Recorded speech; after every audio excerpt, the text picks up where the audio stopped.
Hey, everybody. Welcome to this edition of the Boon of Wireless, now part of Wirelo. Yes, Wirelo, revolutionizing the way businesses in the wireless industry connect, collaborate, and thrive.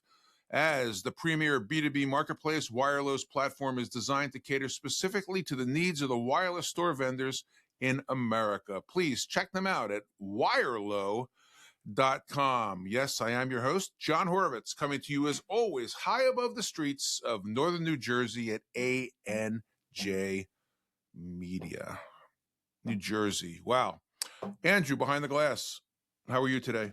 I'm doing well, John. I saw your winter coat hanging in the closet. We've had some crazy change of weather from 90 degrees over the weekend to a low of 30 last evening. How are you coping with this? Not well. Not well. Okay, but you were away. You actually, I understand, were in Indio, California for Coachella. Yes, I was. And how was that? I was excited. The sight of you at Coachella is something that I'm not going to be able to get out of my mind. And please, if there's any pictures, don't send them to me. Okay, I don't want to lose my impression of you. Okay. My raving was on point. Your raving was on point. Okay. All right. My guest today is a very interesting individual that has caught the eye of almost everyone in the wireless dealer community. Rich Balot founded ABC Phones, now known as Victra, in October of 1996 as a freshman in college. Under his leadership, the company has grown from one location to over 1,800 Verizon locations in all 50 states and over 300 total wireless locations and $3 billion in annual revenue. Yes, $3 billion. Rich is an active member of the Young Presidents Organization. He's the president of John Paul II Catholic High School and a serial entrepreneur with multiple other small businesses. Rich was the 2024 Ernst & Young Southeast United States Entrepreneur of the Year and is an East Carolina University alumni, where he also serves as a member of the Board of Trustees. Go Pirates! Yeah, in college we played you guys a couple times, so I know Greenville well. Rich is married to his wife Colleen of 23 years, has 4 children and 4 dogs. And Rich's journey from his, in his own words, humble beginnings to where he is now is truly amazing. I'm honored to have him on the broadcast today. Please join me in welcoming Mr. Rich Balot. Rich, it is great to see you. Great to be here. That's all I get. Great to be here. Okay. Yeah, I like it. We can go as far as you want. No, look, it's been a hell of a journey, and I'm excited to be on the show with you today, John. By the way, I'm from New Jersey originally. I don't know if you knew that. I heard that. Where in New Jersey are you from? I was born in Freehold, but grew up in Toms River until I was 13. Well, very good. That's middle of the state where the debate continues on whether there is a Central Jersey or not, whether it's just North and South. So it's definitely Central Jersey. Yeah, Central Jersey. Okay. Rich, you've had a fantastic beginning to your career. Can you take us through the beginning where you began as a teenage entrepreneur? As a disc jockey to today, where you have all these 1,800 Verizon stores and are, again, generating over $3 billion in sales? Yeah, look, I mean, I started as a mobile DJ when I was a teenager, worked in radio for a little bit. But by the time I was 16, I had 7 DJs working for me full time. First year, I made more money than my parents. I was 16 years old, so I grew up poor. My parents made $72,000 that year between the two of them, and I made over $100,000. At 16 years old, living at home. My dad, funny story, started charging me double the mortgage to rent my bedroom in high school. He was smarter than I am at business, I think. But kept growing in the DJ business. And then when I got to college, you know, I thought the cell phone business was really going to take off. I bought cell phones as a mobile DJ because we get lost in the country. People give horrible directions. This is before the days of GPS navigation, right? And so I started, getting phones. Back then I was paying $39.99 a month for 30 minutes, like you'd ever need 30 minutes to talk in a month. That was way too much time back then. And I said, these things are going to go somewhere. And so I opened my first store as an agent for US Cellular in Wilson, North Carolina. And the primary reason I opened the store was to get my dad a job. He was a fat 50 Jewish Yankee who nobody wanted to hire in North Carolina. And he knew sales, grew up in the men's clothing business and the car business. So I hired my dad as our first employee in our store, and that was the primary reason I got into the business. So from that point, it started doing really well. I was still attending college and working weekends, and it started growing. So I opened a second location. I remember my dad was like, Rich, what are you doing? We've already got one great location. And I said, well, Dad, I've already signed the lease. He said, okay. Then I went to him and said, Dad, I want to open a third location. He said, what are you, crazy? You got two great locations. Why are you going to push it? I said, well, I already signed the lease. When I opened my seventh store, I went to my dad. I said, Dad, I want to open a seventh location. He said, I think that's a great idea. And I said, really? He goes, no, but knowing you probably signed the lease already. Right. And I said, all right, you figured it out. So kept going from there, transferred from NC State to ECU my junior year of college because the business was really growing in Eastern Carolina. Then continued growing with US Cellular until we switched to Alltel in 99. And then grew to become Alltel's largest retailer until years later when they got bought by Verizon, and continued growing and growing and growing. And we started doing acquisitions, started with just one store. Then we started, 2 stores, then 10 stores, then 50 stores. Our last acquisition was 650 stores for Go Wireless based out of Las Vegas. We are a company that's a roll-up strategy. We're made up of lots of acquisitions. Somewhere along the line there around 2015, I sold the majority of the company to private equity and retired. They brought in 2 other CEOs to run it after me. That didn't work out well. So the private equity guys, since I still own 20%, asked me to come back as CEO in 2019. How old were you then? 49 now. So that would have been 7 years ago. So 42. Okay. Yeah, so I turned 50 this year. I'm starting to feel a little bit older, John. I don't know. I'm trying to remember those days, but go ahead. And so we came back in 2019, reorged the company, brought a new team in. My partner, Scott Tillett, came on to help me out. And we fixed the company, really increased sales. So private equity does what they do and put us up for sale in 2021. And believe it or not, in 2021, I was crazy enough to buy the company back from private equity. So my family is the majority owner of Victra again.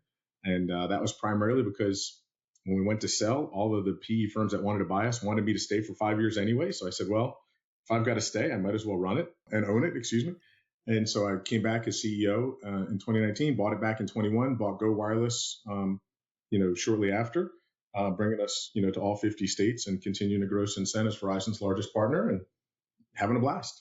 And here we are today. Of course, opened up Total Wireless in the last few years. Stores were the second largest currently master agent for Total. We were the largest until another one acquired some other masters. But I think we'll grow that to be the largest again. And we're the largest Verizon retailer and having a blast. We love our partnership with Verizon. They're a great company to work with. That's a great story. Now, you truly are a family affair. Doesn't your brother? He's your partner? Or? Yeah, my brother and I have been business partners for 30 years now. We've never had a single fight. Which is amazing. Now, prior to that, 0 to 18, we fought nonstop, and that stopped when I got bigger than him. But in 30 years of business, we've been partners. We've never had a fight. We get along great. We talk almost every day, and together we're the majority owners of Victra. He's never had an active role. He's on the board. That's not true. One time I had to go to the bathroom, and he covered for about an hour. But besides that, he's primarily behind the scenes. But he's always signed on the dotted line when we went to banks and things like that. So he put his life on the line, and so he gets to enjoy the benefit of the company as well. One store to get your father employed to where you are today. What are some of the lessons? I mean, you went through a trajectory very quickly. What are some of the lessons learned out there that other people that are in the business today are looking to say, hey, I want to be the next Rich Balot? 30 years is quickly, John? Yeah. Doesn't feel that quick. No, look, there's a lot of great lessons out there. I think at the end of the day, running a company like this comes down to people, right? It's all about the people. If you get the right team, they can make miracles happen. And so, I tell people all the time, you have to rank your employees A, B, and C. Make sure your A players know they're A players. Figure out how to get your B players to be A players in 90 days or less, and tell your C players, see you later, and promote them to customer. And if you do that and then, give people, treat people fairly.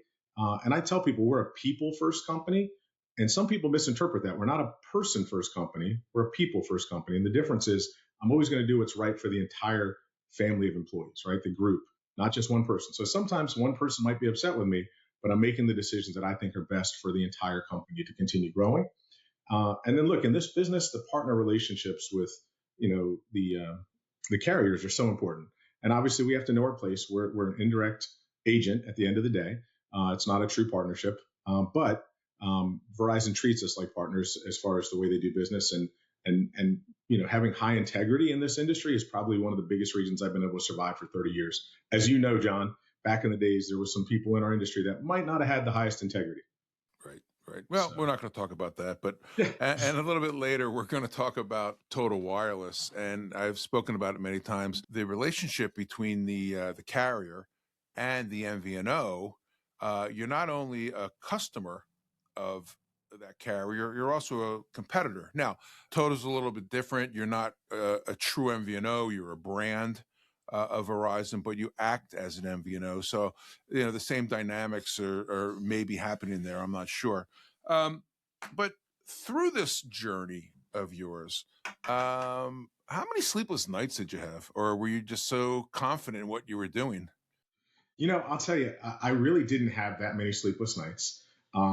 The year that Verizon bought Alltel, I had some sleepless nights then because I lost a lot of money that year. The transition was rough, but I've been blessed, because I have such a great team. I sleep really well. In fact, my wife will tell you I sleep too good because when my shoulders hit the pillow, I'm out within a minute or two. So good for you. So overall, not too bad. For 30 years, my stress levels are pretty good. Speaking of 30 years in the wireless business, you've seen many changes, as we all have. Other than the technology enhancements that have happened, what other changes have affected or accelerated your company's growth? Yeah, look, the partnership or the relationship, I should say, between the carrier and the agents have changed drastically over the years, right? I remember at one time I said, it would be amazing if we could change our sign out to say Verizon. And a guy at Verizon said, that will never happen. You will always have your company name on the sign.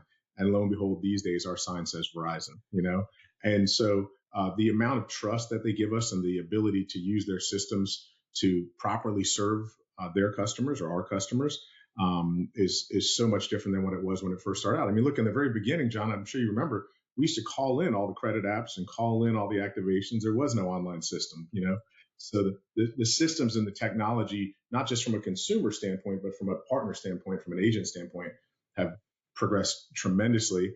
And like I said, the relationship, I mean, we really do have a fantastic partnership, and the way we operate it's partnership. Again, legally not, but it's the way we do business is fantastic with the carriers. And look, Verizon's got a heck of a team these days. I mean, really impressive group of people to work with.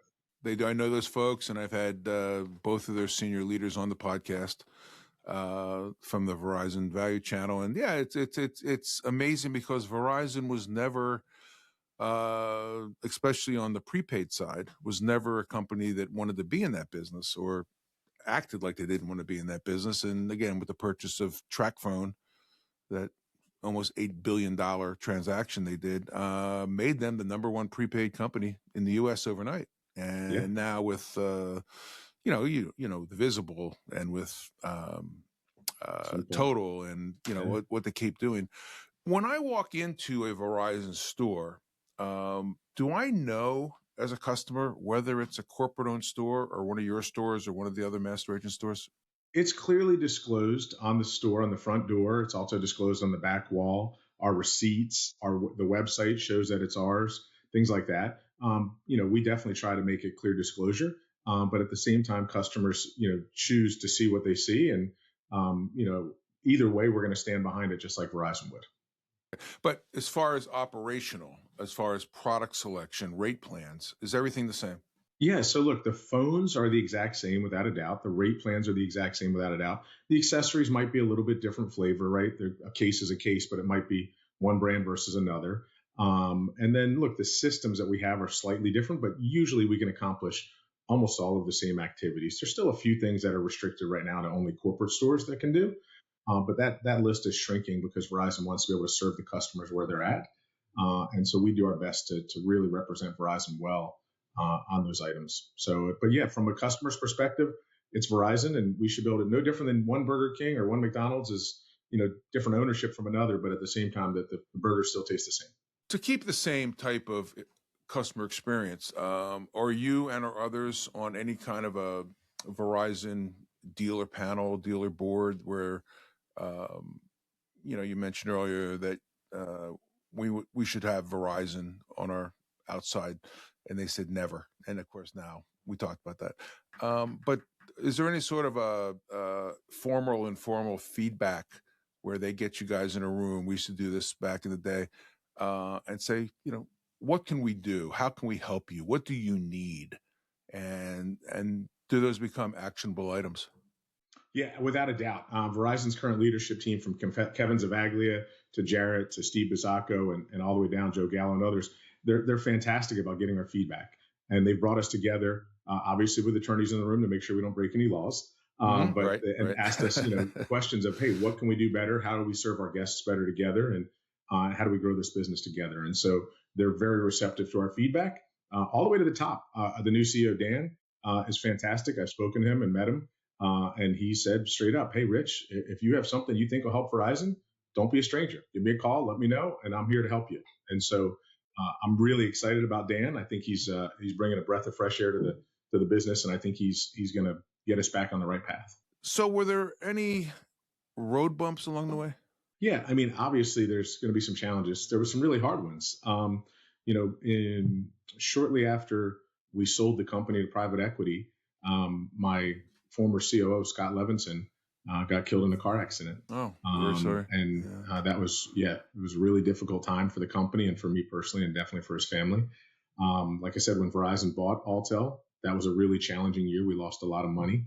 And look, anytime the carrier has a leadership change, it can be challenging, right? You have to rework the relationship and see if they want to, how they want to grow or work with you.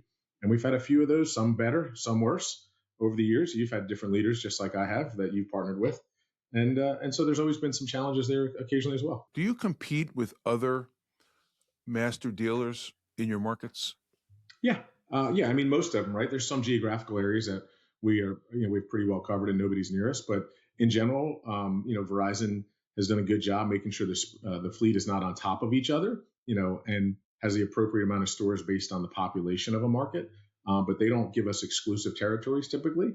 And so we compete with, they have the majors and the mid majors. So there's, roughly, 12 to 14 of us all in, 6 of us majors and the rest of the mid majors. And then of course you have Verizon corporate stores as well. There's still about 1,200-ish Verizon corporate stores. And so we're competing with them, along with our real competition, though, being AT&T and T-Mobile. Back in the day, I go back to my Nextel days where we had, and even AT&T Wireless, which was, that was the 4th name on the door, same building, over 6 years back then. We had 5 or 6 master dealers in the New York market alone.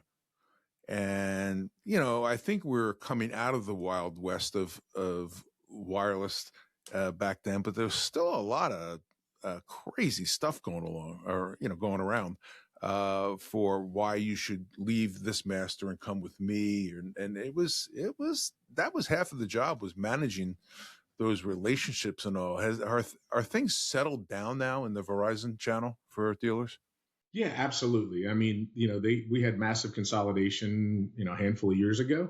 And that really made the difference. And I would tell you that the relationships have gone more direct for us. Always, we've never had to go through a master. We've always been the master, and the sub for the most part. So the stores that we have about 50 locations that are subs, but the majority of our stores for Verizon are corporate-owned stores, as far as Victra-owned stores. And the Total Wireless, that's a little bit different. In the total space, we've got about 7 to 10 stores that are ours, and the rest are all subs or exclusive retailers, as they call them. Okay, so let's jump into Total. With everything that's going on, managing, the $3 billion in revenue, and I don't know how many employees you have. You have to have a couple thousand employees, right? So a little more than that, like 7 to 10, depending on the time of year. Very good. It's amazing. So that's a whole another piece of the business that you got to keep your eye on. You jumped into the prepaid market with Total Wireless. What was that process? Did you wake up one day and say, hey, I'm already tight with Verizon on this side, let me get tight on Verizon on that side? Or what was the process of you becoming the second largest total wireless master? And by the way, John, it pains me to have you say second largest, even though it's the truth right now. That's only been a recent change. I plan on getting back to largest pretty quickly. That's right. That's today. That's today. It's all good. But look, my strategy's been simple. I'm already married to Verizon, so we might as well have lots of babies. We're the largest in their postpaid, largest in consumer, largest in business. And so we said, might as well get into prepaid. And we had a lot of partnerships there and relationships, I should say. Sampath and Angie Klein, who I've known for many years at the time, came to me and asked me to take a little bit of leap of faith in them and that they were going to do prepaid different than they have before. And then, of course, now with the current leadership with Nancy Clark and DK, DK's been amazing. I think you had him on the show. David Kim, for those who don't know, is his nickname. And then I had Jay Milianico on just a couple weeks ago. And I was about to say Jay's name as well. When DK and Jay joined Total, man, what a game changer. I mean, those guys, they know the prepaid business and it shows in the productivity and the profitability of the business. It's really gotten much better for everybody. And we're still at the starting line, in my opinion. There's so much more to do there. Did anybody internally say, Rich, what are you doing? Like, we got enough on our plates right now. What are you doing? Look, my team, I'm blessed because my team is crazy enough to follow me. Okay. Right. And I'm constantly trying new things. In my opinion, in business, you're either green and growing or ripe and rotting. And so I'm always going to try and grow. That's great. And so we're going to keep growing and we're going to try new things. And look, we're going to fail at some things. We failed at several things, in the industry, and we try and make the failure small and move on. But this one, I think the good news is Total is going to be a success. Started off a little rough, but like I said, once DK and Jay came on board, really turned it around, and now we're looking good there. You talk about employees, and one of the things that I always go back to is I ran Nextel Indirect up here in New York for 7 years, but across the country, the company culture that the CEO didn't really push down, we all welcomed it, was your people, and giving your people the opportunity to take risks. You read about now in corporate America that people are afraid to raise their hand for being noticed. They just want to be left alone, do their job. But our philosophy was, you hire good people, tell them what needs to be done and get out of their way. And if they fail, and it didn't cost you a major lawsuit or something like that, you put them back up on the horse and you send them back out there. And our employee churn, I'm sure yours is the same, was minuscule. If we had an opening for a director or a sales manager, you had 300 resumes, the first day. I assume that you've instilled the same type of culture. Yeah, I mean, look, we try to. Obviously, the higher up in the company, the more freedom and flexibility you have. If you get down to the sales rep level, it's pretty structured, and even the store manager. But as soon as you get to that DM level and above, our turnover is extremely low, particularly at the director level and above. And quite frankly, it's usually us choosing to upgrade the talent, or unfortunately, integrity issues arise from time to time where people make a bad decision and we have to promote them to customer. And so, but yeah, you're right. You got to hire the best people and then let them do their job at the end of the day with guidelines, right? I kind of tell people culture is kind of like the bumpers when you go to the bowling alley. My job is to how we pay people, and medical benefits, how we treat people, how I tell people to run the business in general. Those are the bumpers. I can't hand culture out and say, this is our culture, go follow it. People look at me and be like, sure, yes, sir. And that's not going to happen. But with those bumpers out there, we're able to kind of keep the culture in the tracks, in the lane, I should say. And then on top of that, I give a book called Gung Ho by Ken Blanchard that really describes the culture I like to all my leaders, so they can visualize and really understand how I like the culture to be as well. What do you see as the overall, not just for your organization, but what do you see as the major challenge today for the independent wireless dealer? A lot of our money in the past came from upgrades, and we're not necessarily in alignment as a dealer channel with the carrier, right? So the carrier upgrades are a cost, and the indirect agent upgrades are an income. And so upgrades is probably the biggest challenge because the upgrade cycle continues to elongate. It's gone from 22 months to probably double that now over the last handful of years. But at the same time, the good news is we did get fixed wireless and some other new revenue streams to help offset some of those decreases. But that's probably the biggest challenge is compensation alignment between the partners, or the agents, I should say, and the carriers. I think is a challenge for everybody because the carriers are, There's only three major carriers now, and they're all acting a lot more similar in many aspects. And so the competition, we're getting to be a mature industry. And so they're looking for ways to maximize their revenue and their profitability. And we're trying to do the same. And so I'd say, financial alignment is probably the biggest challenge for our industry. And also I'd say inventory is getting harder and harder, right? The OEMs, there's not as many of them. And supply chain, especially, it doesn't take much. All of a sudden AI comes out and the cost of memory goes up 300%, and the OEMs are crying and making it a little bit harder to both get the phones and also to, get the right pricing on the phone. So I'd say those are the two biggest things. Now there's a million better things as well, but those are the two biggest challenges. Okay. And with all of that, it still works, right? Oh yeah. Everybody's, this is an industry that we've both seen incredible changes over the last, 30, 40 years. It's just what's next. And that's what intrigues me.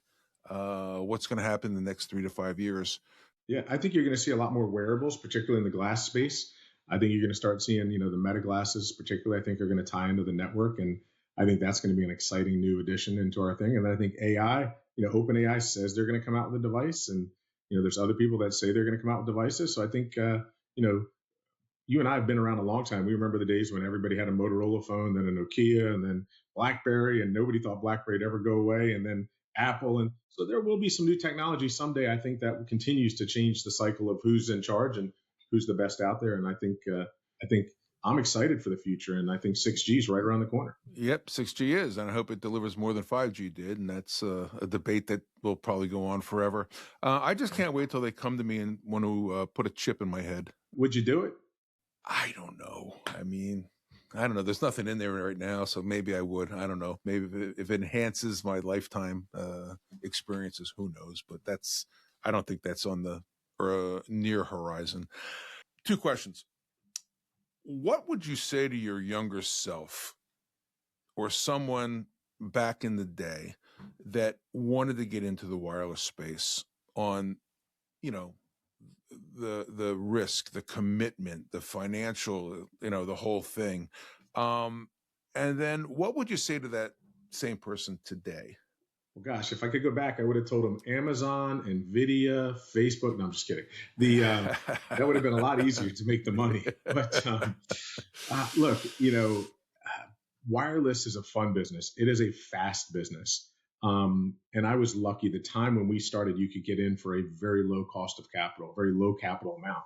I started my first store with $5,000, John. Wow. The whole company, $5,000, right? Well, plus payroll for your father. Right. Who said he got paid? It was more of an IOU. No, he got paid for sure. But $5,000, we started the whole business. The average store that I opened today is over $250,000, and so huge inflationary pressure. So it's a hard business to get into. But if you work hard in this industry and you're good at sales and you do it the right way, there's a living to be made here. And there's the ability to grow into a solid business. Now, is it going to be that you can grow into my size? It's a lot harder to get to our size these days, particularly for the main carriers. But on the MVNO side or the prepaid side, I think there's still a lot of opportunity to open up stores and make a good living for your family and put generational wealth away. As far as that goes, as far as what I would tell myself, I would tell myself that it's going to be okay, because there was some tough times in there. I did mention a few times where I lost some sleep. And it's always settling when somebody says, I've been there, I've done that, you're going to be fine. And a lot of times when I meet young entrepreneurs, I tell them to just pause and take a deep breath.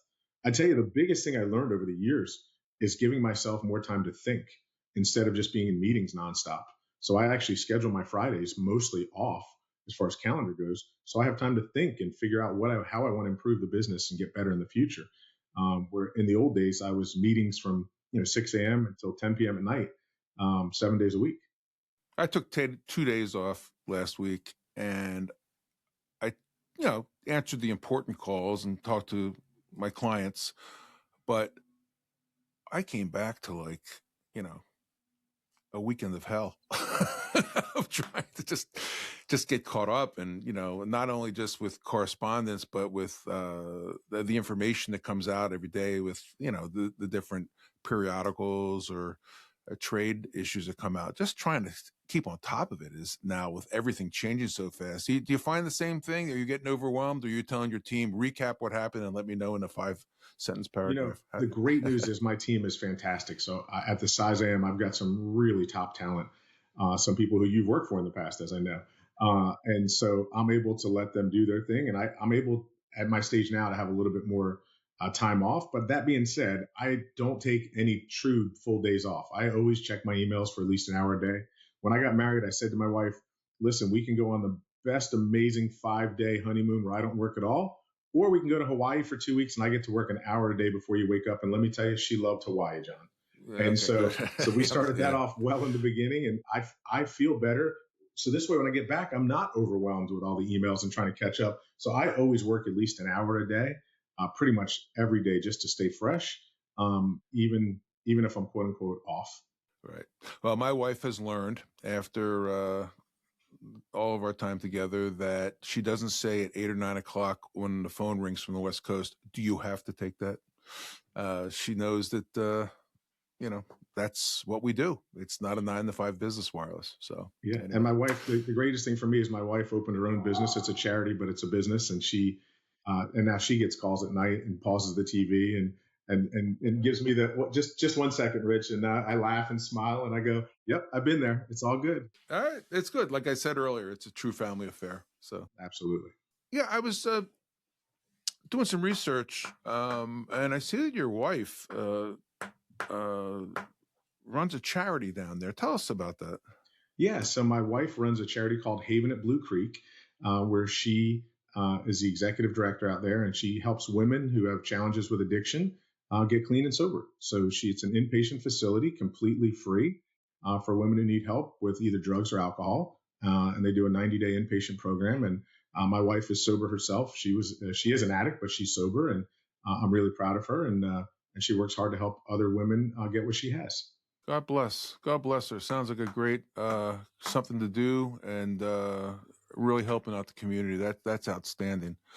Okay, before we wrap up, 1,500 stores, Victra, 350 dealers, sub-dealers. Where do you see this going? What's, if you can share with us, what's on the roadmap? Where do you want to take this thing to? Look, we're constantly recycling our fleet on the Verizon side. So closing a few stores, open a few stores. So we see a little bit of growth left on the Verizon side as far as opening some more organic stores. But at the same time, we're shutting down some of the smaller stores that aren't performing as well. On the total wireless side is where I think we have the biggest growth opportunity. And I see us having 1,000 to 2,000 stores in that side. And we're looking for people to partner with us on that and grow markets. So there's a lot of opportunity there. I think total is going to continue to grow. And I think these stores are going to be really good. I mean, the total brand is growing, and it's a great product. And so I'm super excited about that. And then I think there's some other opportunity. I don't know where, but we're always looking for new things, whether that's on the fiber side, since Verizon's doing a lot with fiber these days, or MDUs or door-to-door sales. Who knows? You never know. Maybe I'll buy another company in one of those categories and see what we can do and grow there. That's fantastic. And 2,000 total stores would make you the king again of prepaid, definitely. Right? All That's right. the goal. All right. Well, Rich, if I am a dealer or I want to be a dealer, either on the Verizon stores or the total stores, how does one reach out to you and your team? Yeah, just go to Victra.com, Victra.com, and right on there should be a link to inquire about being a partner with ours. And so if you have any questions there, if you can't find it, you can always look me up on LinkedIn and shoot me a message, and I'll hook you up with the right people as well.